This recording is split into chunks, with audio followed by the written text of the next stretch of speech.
Hi guys! Welcome back again sa ating YouTube channel!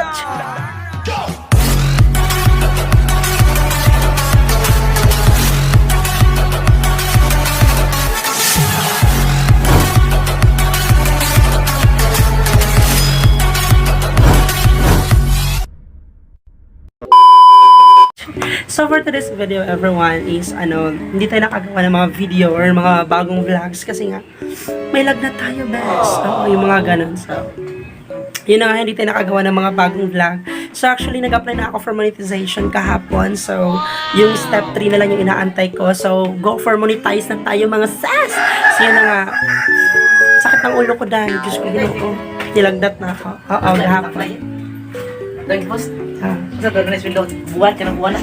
Oo. Pero magsugod pa ng mga, depende sa imi na yun, mga 5 months pa siguro. Pero matingob lang, kung sa kakain. Dugay! Depende man good. Pwede pag binuwan, kung dali na mo makuha ang ilang requirements nga tag $100. Hay! $100. 4K. So yun na nga, Zay. Labat yung ulo, sipon ko dahil niya. Diubo pa dyan doon. Kumbot na lang! Medyo nagigahigda lang ko, then dili ko pagkausa ni mama kay usang uwan diri sa mo dahil so nagsugod ni siya katunawanan ko, then gikan sa init ganun. So yun na nga, Zay. So dito lang ako sa labas.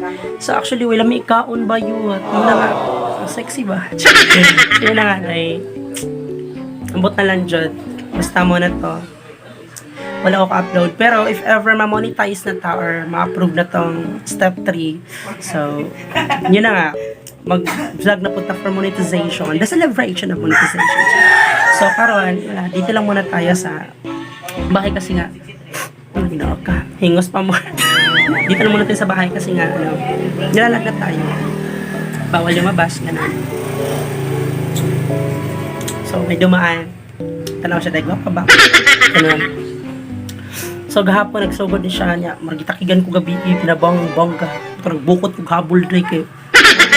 Diyos ko ginungo, tapos gahapon lamit tayo kaugluto, pero karang marag, wala ko'y kaon-kaon Zay. Ganon, kasi wala lamit dyan ikawan, magsuka kong pinabangga, charat. So, yun na nga, Zay. Bye muna.